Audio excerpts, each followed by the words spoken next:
During the first 3 months of 1943, U.S. 11th Bombardment Group consolidated B-24 Liberator bomber crews, flew practice and patrol missions across the islands, and organized on Hawaiian airfields. By mid-April, the bomber crews were restless, as there had been no hit flights and no communication with the enemy. The morning of April 17th, however, felt different, electric.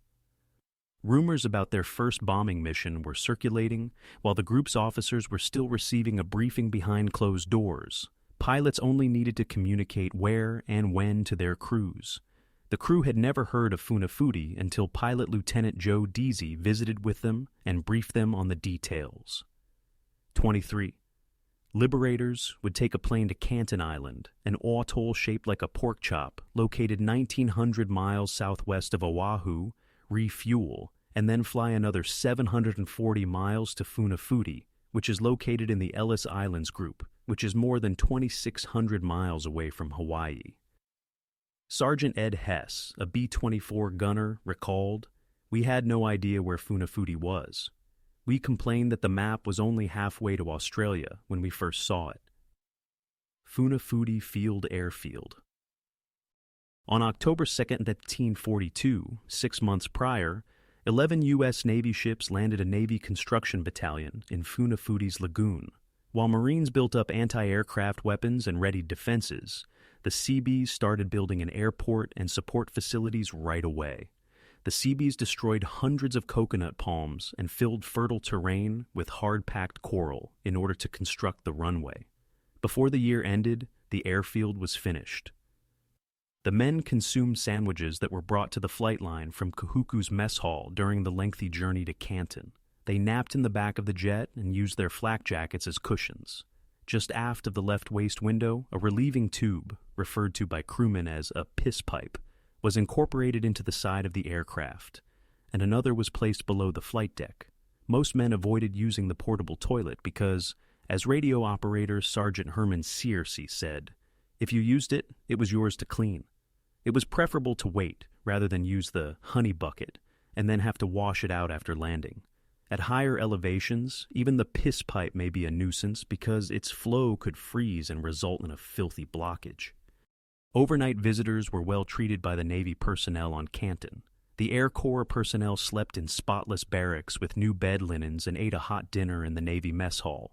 On the afternoon of April 18th, the slivers of land of the Ellis Islands were visible when 23 refueled B-24 Liberators took out early the following morning for the last leg of the journey to Funafuti. The aircraft flew southwest toward Funafuti's coral airstrip. Shaped like a long, narrow boomerang, the island curled back toward the northwest after curved from the southwest to its thickest point in the center. Funafuti was 7.5 miles long, with a width of roughly 700 yards in the center and 50 yards at either end. It was long and elegant. As the plane got closer, waves smashed down the eastern edge, with the dark blue Pacific water directly beyond and to the right.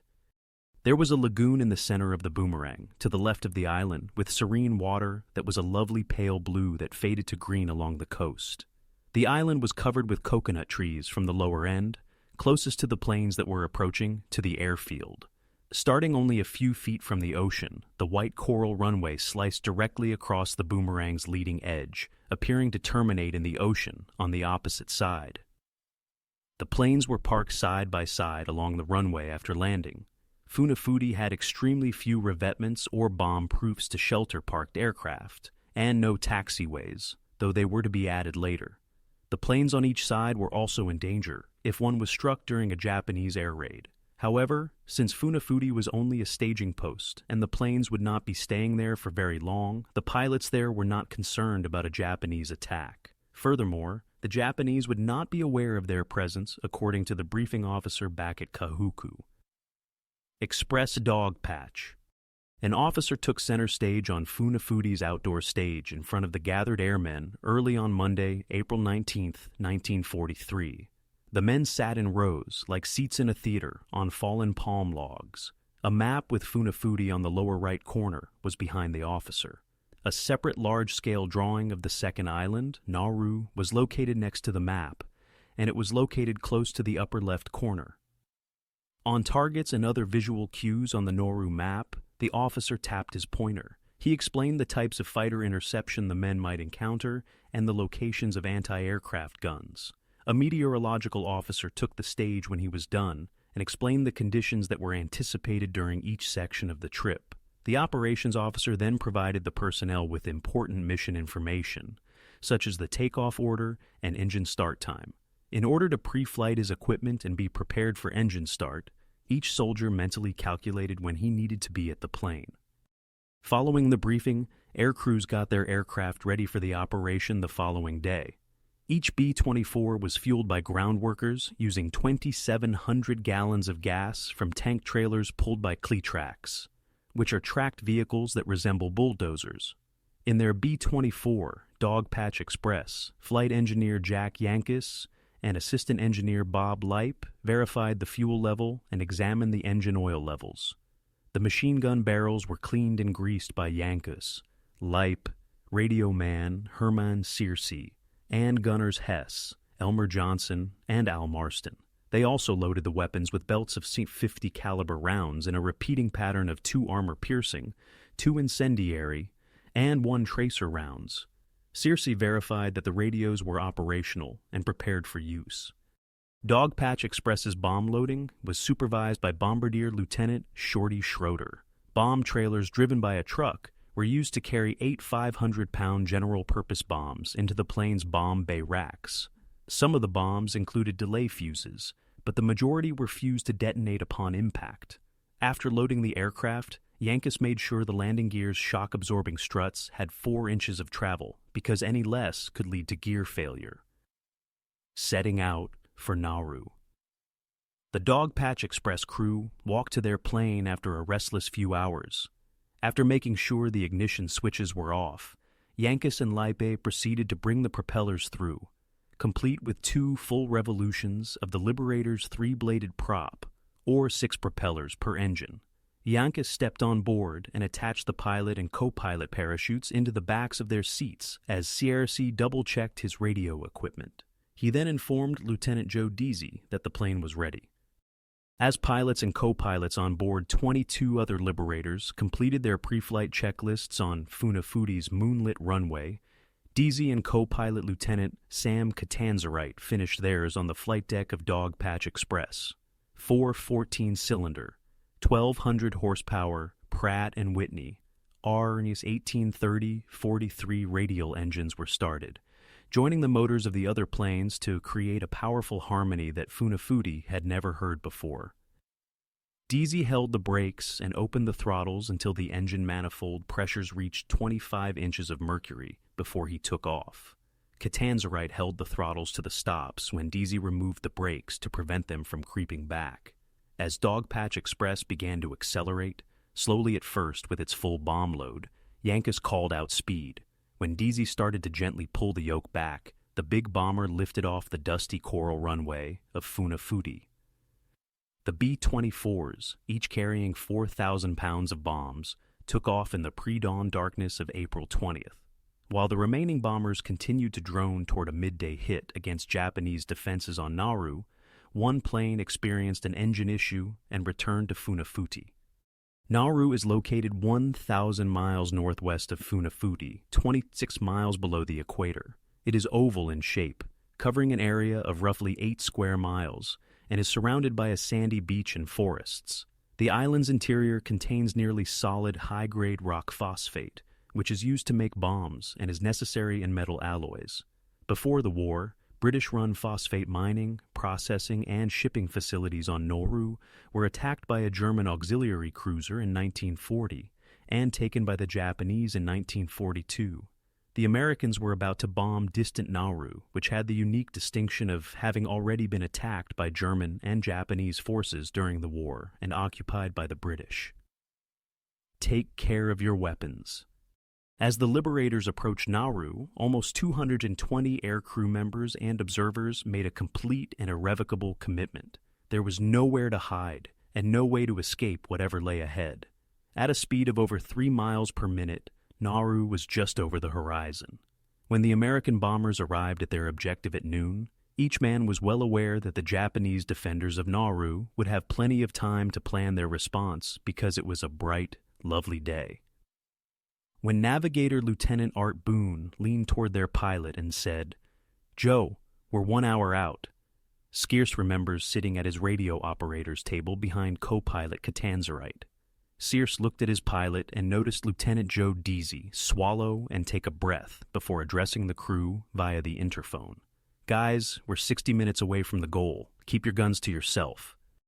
As they had done 100 times before, Searce and Yankus unplugged their interphone headsets and walked toward the back. The 4 enormous radial engines of Dogpatch Express howled in unison as they entered the bomb bay, sounding far louder than they had appeared from the flight deck.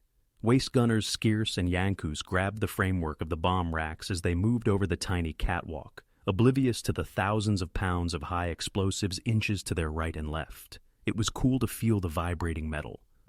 Bob Light positioned himself in the top turret, directly behind the flight deck, and, out of habit, rotated the turret clockwise and then back after Skeers and Yankus had passed. Ed Hess took his place in the nose turret. Before using the hand pump to jack up the belly turret just enough to free its safety hooks, Elmer Johnson, who was already in the rear area of the aircraft with Al Marston, took a step back from the P-pipe and stretched himself. Johnson let the turret move into the windstream underneath the aircraft by opening a hydraulic valve. He gave Skeers and Yankus a quick glance, grinned, and made a diving motion with his hands together, like he was on the YMCA high board. He then opened the hatch door of the turret, climbed inside, and folded himself into place. Marston made his way toward the twin, 50s in the bomber's tail, up the sloping floor. Each gunner hooked in, put on his interphone headset, and made sure the switch was set to Inter by checking the interphone jack boxes at each location. Yankus and Skeersy stood on their flak jackets to defend themselves from gunfire below, pressed them flat with shuffling feet, and looked down at the throat microphones around their necks. They opened their windows, fastened them overhead, and pushed out their wind deflectors. Leip, Hess, and Johnson had already reported prepared. With a deft tug on the handle, Yankus and Skeersy swung their machine guns into the torrent of air and charged. "I have the right waist gun ready," Skeersy declared. Yankus reported, "Left waist ready," and Marston called in from behind. "Keep your eyes open, keep the chatter down, and call 'em when you see 'em," Joe Deasy recalls ordering his crew. "Keep your fire going until they are within range." Attack of Zeros. Hess raked the nose turret back and forth. As often as his stomach would allow, Leip rotated the top turret 360 degrees, first to the right and then to the left. With the wind whistling to either side, Al Marston looked up and then directly behind the aircraft, surveying the sky from beneath his bomber's twin rudders. Elmer Johnson traveled thousands of feet below the plane, amid the vastness of the ocean, nearly in his own world. Yankus clutched his machine gun behind Skeers as he looked up into the sky. They saw nearly the same views back to back: a gorgeous, clear sky, the sun directly overhead, and other B-24s in the area. Clear and steady, Deasy's voice broke the stillness of the interphone. 11 o'clock, have 2 coming in. 11 o'clock high." From the front and top of Dogpatch Express, Searce heard Leip and Hess opening fire. With their fists clutching their rifles, he and Yankus pushed forward to attempt to see where the soldiers were gazing. The words came rapidly, but Yankus recalled that Lieutenant Deasy's tone was matter-of-fact and almost soothing. 2 o'clock high, coming down fast, be ready top. Once more, the top turret opened. To one side of Dogpatch Express, the first 2 Japanese planes had broken off and were attacking directly. Japanese fighter pilots were expecting to target the weak, glass nose of unmodified D-model Liberators, but were surprised to learn that the Hickam Air Depot had upgraded the Liberators with tail turrets mounted in the nose. The Mitsubishi Zero fighters attacked from several directions after their first head-on pass. Skeers's heart was hammering away. The Zeros were not yet visible to him. A blur of gray raced beneath Dogpatch Express's right wing, and Searce's eyes followed the tracers of the nearest B-24's top turret and left waist gunner as they burned away. In an instant, Searce pushed the barrel of his gun low and squeezed the trigger. Scarce heard the Zero's 14-cylinder Nakajima Sakai 12-engine roar by after a 2-second burst. The Zero was then spotted by Elmer Johnson in the belly turret, who managed to squeeze off a burst. Lipe spoke clearly up top, his voice tinged with nervousness. At 2 o'clock high, 1, 2 more, out of the sun once more. 8 o'clock low is approaching. At 5 o'clock, Yankus and Johnson called for another one. Each man was a component of their machine, a working team, and a whole. With each cannon blasting at the attacking fighters in turn, Dogpatch Express was now completely engaged. On a steel door, the 50 caliber machine guns roared like enraged fists hitting quickly and forcefully. The gunbelt links and hot, wasted brass that fell to the ground clinked like glass breaking around the gunner's waist and feet. Scarce remembers, "We were all scared. God, please just get me back on the ground again." We all prayed selfishly. This is far from the gunnery school. With 5, then 50 caliber machine guns firing at a lone Zero fighter and tracers spitting in scorching white lines toward the Japanese plane, Scarce joined Johnson and Lipe. As the Zero sped overhead, Lipe in the top turret fired a barrage of bullets into the Zero's belly. Jack Yankus witnessed Lipe's tracers drill the adversary plane's exposed bottom from the left waist glass. He watched as it pitched forward, nose down, and fell straight down, out of sight. There was a tense silence for a few seconds as the men looked up at the sky. Scarce called out the position when he abruptly noticed a Zero 4 o'clock high. Lipe's electrically driven turret swung around. When Lipe opened, Scarce waited for the range to be just right, bending low and aiming high. Johnson turned to the left, straining to catch a glimpse of the Zero. Through the propeller of the Zero, Scarce saw flashes of muzzles. The twin weapons appeared to be aimed directly at him. As the Zero went by, Scarce squeezed the trigger and swung his rifle down. He said that a 50 caliber bullet could knock a cylinder head off a Zero's engine after witnessing tracers pass through the cowling. As the fighter passed, nose gunner Ed Hess gave a brief burst from in front, swinging through 10 and then 9 o'clock before the silence returned. This is a long way from gunnery school, Scarce thought, as he kicked some brass away from his feet and inhaled deeply. The crew was certain that the other bombers were catching hell behind them as the Zeros took off. Threatening 20mm cannon installed in each wing of the Zero planes complemented their twin 7.7mm machine guns. The 20mm gun's explosive projectile weighed over 1/4 of a pound, and the Zero's cannon could deliver deadly strikes. But the Zero's formidable arsenal concealed the agile fighter's flaws. Speed and agility, which may help the Zero in combat with enemy fighters, were prioritized over the additional weight of armor protection and self-sealing fuel tanks in the Japanese aircraft.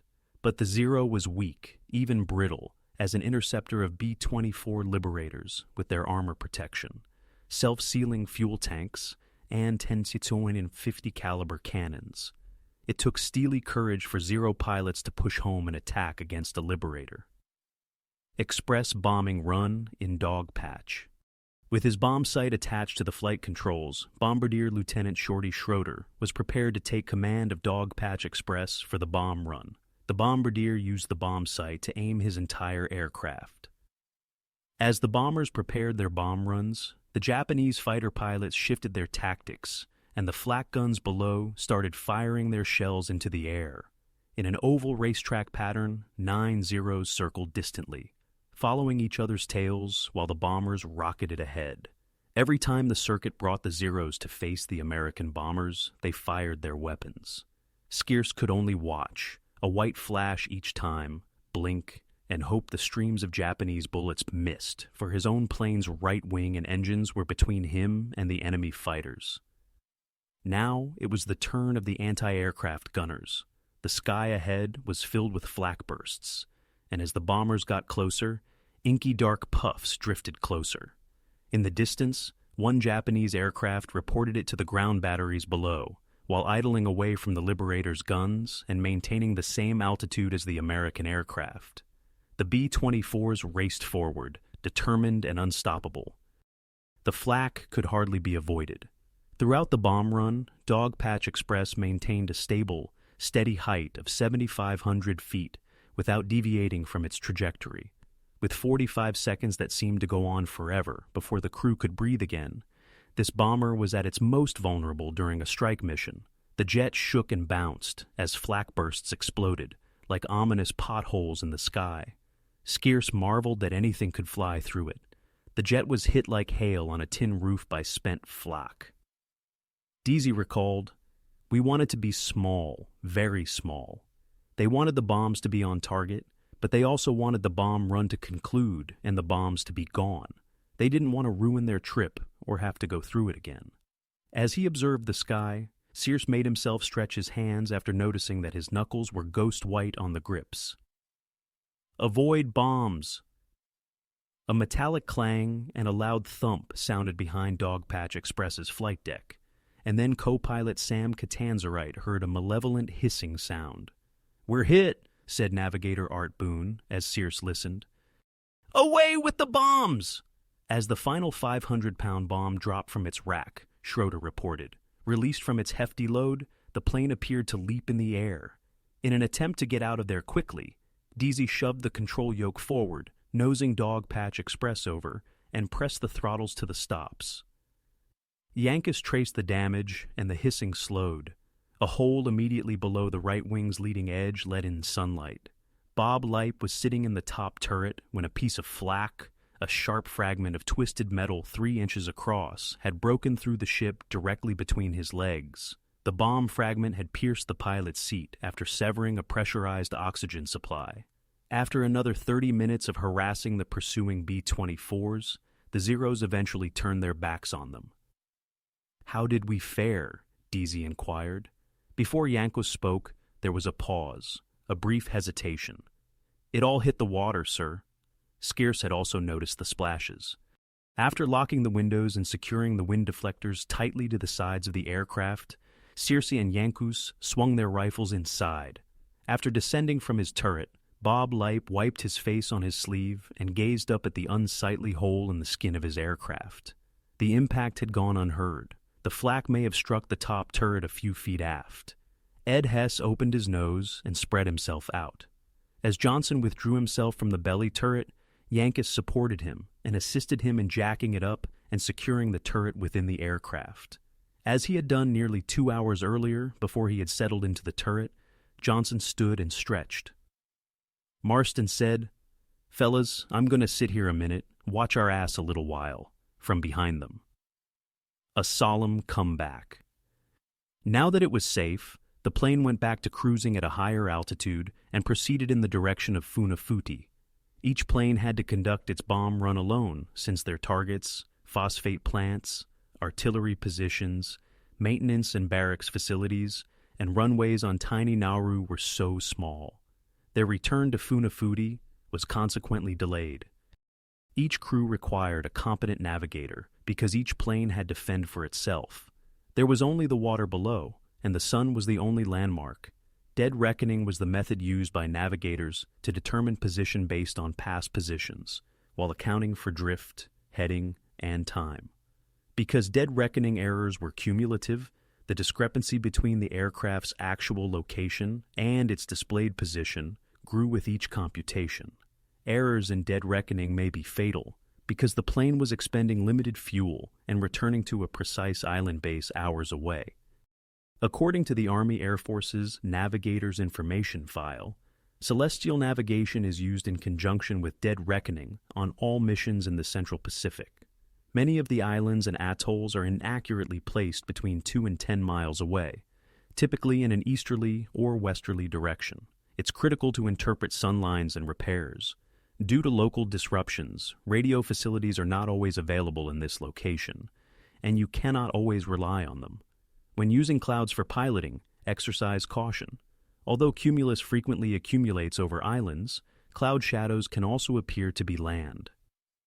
Dogpatch Express landed gently on the dusty coral strip of Funafuti 12 hours after takeoff, and Deasy taxied the bomber to a stop using hand signals from a ground crewman.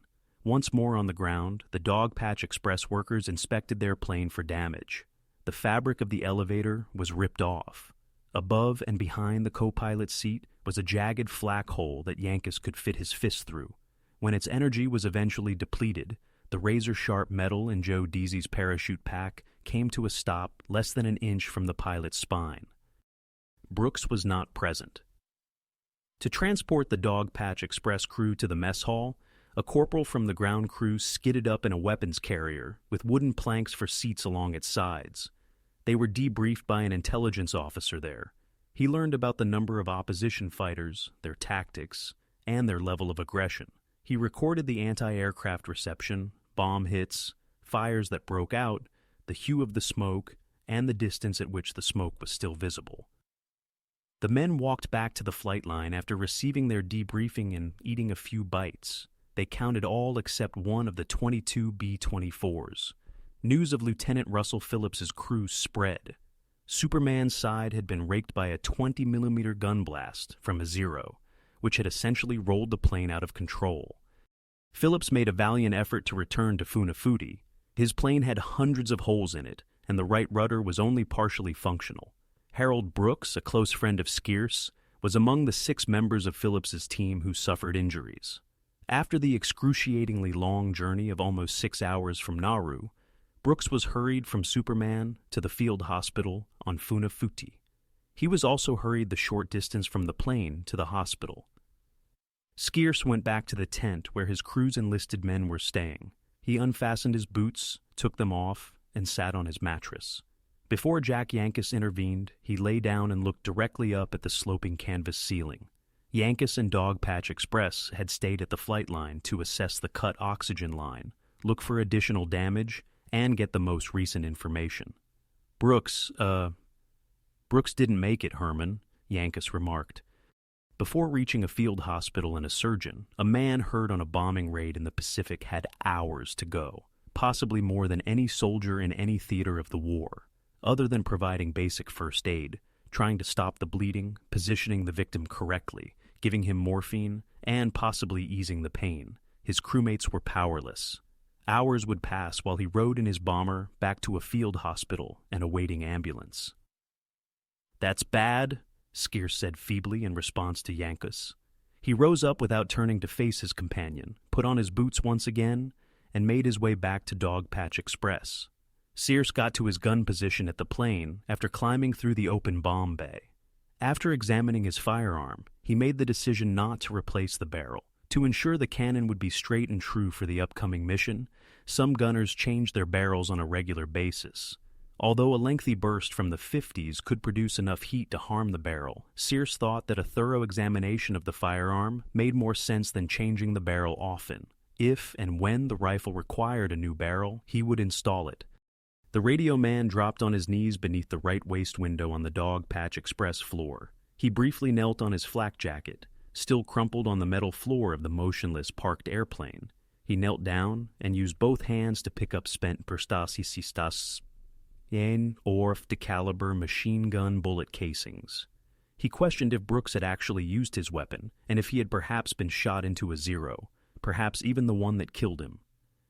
Skeer's dumped the discarded brass into a bucket made of galvanized metal. Upon retrieving the final casings from the airplane's underside, he glanced to the left and noticed that Yankus had already cleared his space. The bucket of shell casings was placed on the ground next to a tool cart after Skeers carried it forward and dropped out of the aircraft through the bomb bay. The crew chief might empty the casings into the island's rubbish landfill tomorrow. Damage to installations and material was heavy, reads the post-action report.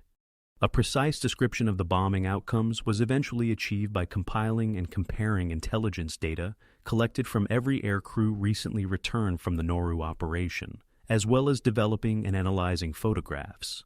The final report was approved by Major General Willis Hale and forwarded to the Commander-in-Chief of Pacific Command's office, Since Pack. According to the report, the mission was extremely successful. Every bomb dropped hit its target except for 8. There was significant material and installation damage. The number of personnel casualties was really high. All blasted sites showed large fires. A group of about 12 buildings in the middle of the runway were destroyed. There were at least 2 direct hits that totally destroyed phosphate plants at Orbit 3, and at least 3 direct hits that totally destroyed phosphate plant WW2, 13 structures, 11 small train cars, a stock storage pile, 2 water tanks serving the plant, a diesel power plant, the main plant elevator building, 1 water tank, 5 cisterns, 7 buildings, and a water distillation plant were severely damaged by the 6 bombs. At least 3 huge warehouses were also destroyed. 6 500-pound bombs detonated in a residential area. When the last oblique view was taken, large fires had already begun and were spreading. The majority of the nearby structures had been burned.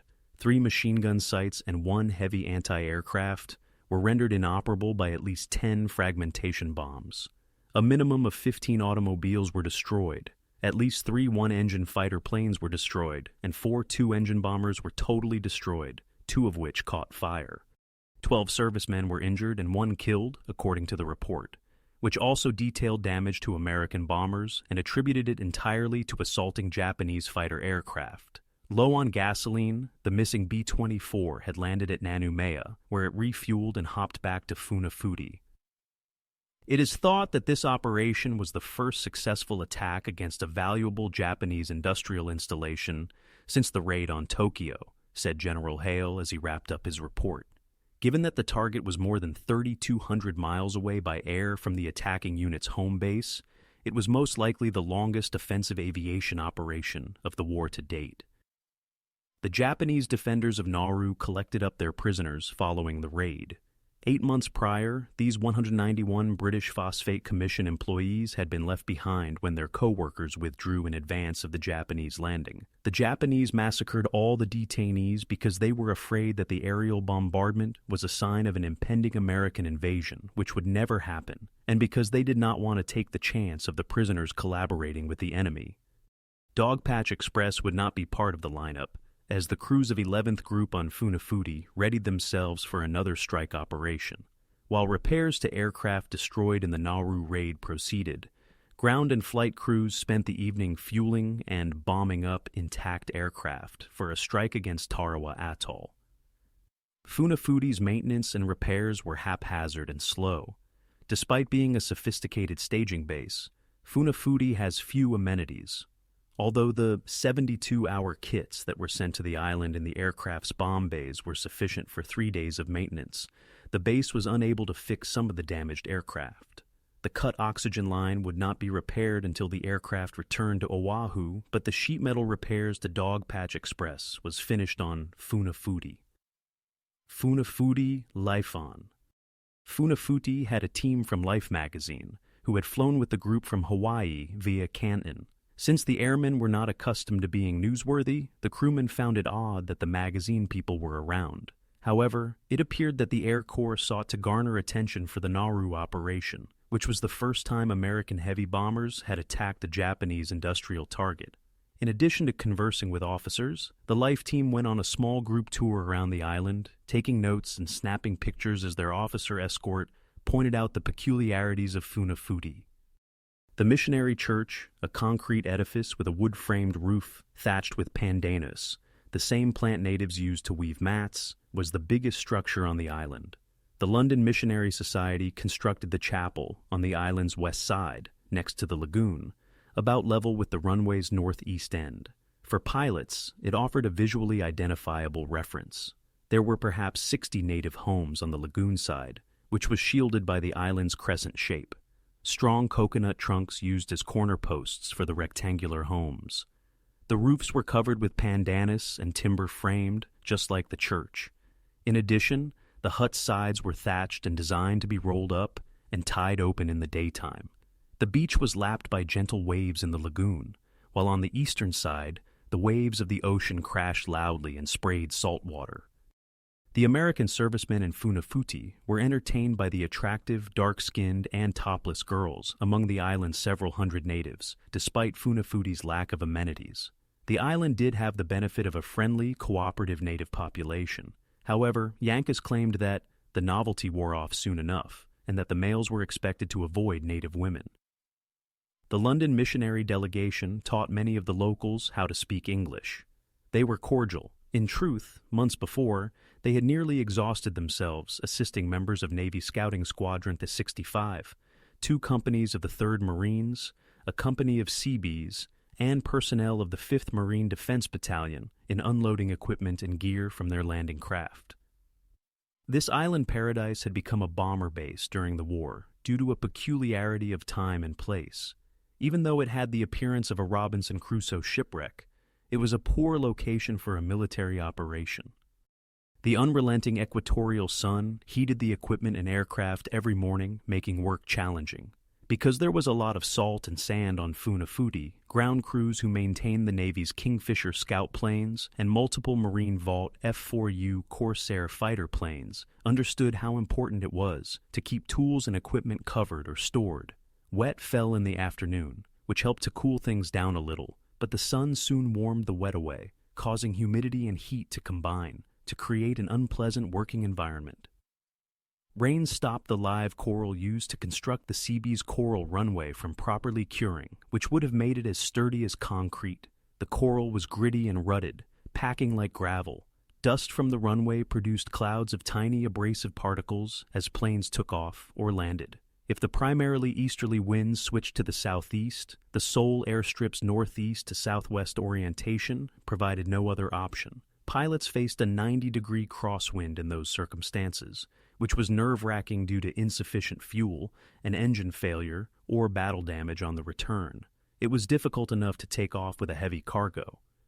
Distillation units provided fresh water. The troops from the Marines and Navy added to the water supply by collecting rainwater in barrels that were positioned beneath their tent drapes. The Seabees had to partially fill a pond, more accurately, a swampy bog, in the center of the island when they constructed the runway, but the bog served little purpose other than to feed the island's rodent and mosquito populations. Each bomber crew's enlisted members occupied a common tent. The canvas tents were furnished with cots but had no flooring or electricity. In a different section, officers were also housed in tents, but they had access to electricity from gas-powered generators. Bomber maintenance equipment was not sufficient. For aircraft maintenance, ground crews had 2 Cleatraks, which are slow, tracked vehicles that are more tractor than truck. Cleatraks were terrible at pulling gas trailers to refuel airplanes, but they were great at parking and towing aircraft. The guys were temporarily living in tents and field kitchens, but a mess hall and quarters were planned.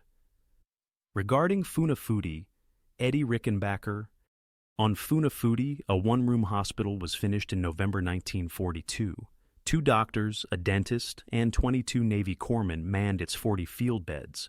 They stated that one of their first patients was the renowned World War I fighter ace Eddie Rickenbacker. 7 people survived a B-17 crash in the Atlantic in October 1942, including Rickenbacker.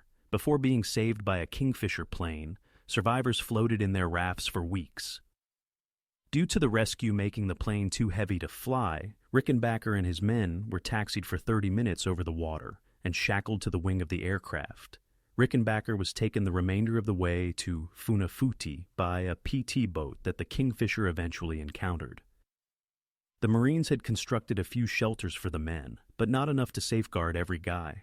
The majority of the island was too low for much excavating, though there were a few holes where palm trees had been demolished and shallow slit trenches. A few aircraft revetments were there, but not enough to keep everyone safe. Secrecy was the group's best protection on Funafuti, but B-24s could only have attacked Nauru from a limited number of locations. It's possible that the Japanese reconnoitered Funafuti covertly, or dispatched a plane to track the Americans as they returned. No assurance was given that the secret would remain when the briefing officer on Kahuku assured the bomber crews heading for Funafuti that the Japanese would not be aware of their presence. In truth, 3 twin-engine Mitsubishi aircraft with full bomb loads departed a Japanese airbase on the island of Baitio in the Tarawa Atoll sometime during the night of April 20th, barely hours after the last B-24 returned. On their way to Funafuti, the Japanese aircraft made a south-southeast turn. Air raid! Air raid! Before curfew, Skeers headed to his crew's tent. Nearby was an ordnance vehicle, a bomb loader with a little crane on the back. Sears guessed that the previous person to use it had parked it close to his own tent. The car and its steering wheel would stay a little cooler if it were parked in the crew quarters area, under the shade of coconut trees rather than next to the runway. The Dogpatch Express enlisted men were chatting softly inside the tent. They discussed the impending attack on Tarawa and Nauru, their upcoming mission, and whether Lieutenant Schroeder would be able to get his explosives on target the next time were topics of discussion. The men were tired, having slept little the night before, and conversation soon died down. The air raid signal went out just after midnight. The soldiers stirred to the sound of a harsh, piercing siren that blasted for 10 seconds at 5-second intervals. Marines shouted, "Air raid!" as they sprinted from tent to tent. "Air strike!" Assuming this was someone's prank or perhaps a practice, Sears and his heavy-eyed crewmates swung their legs to the ground grudgingly. Then, a Marine Corps anti-aircraft battery started firing, and the men realized right away that this was no drill. They hurried out of their tents and fumbled in the dark to put on their flight suits. At this point, the sound of unsynchronized aircraft engines could be heard overhead, although the direction was unclear. A well-known voice yelled, "Enter the hole!"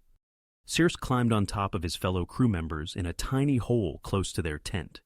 Explosions sent orange sparks about treetops and tents, creating shadows of men running, while falling bombs created ominous whistling noises. It smelled strong, like spent shotgun shell or sulfur.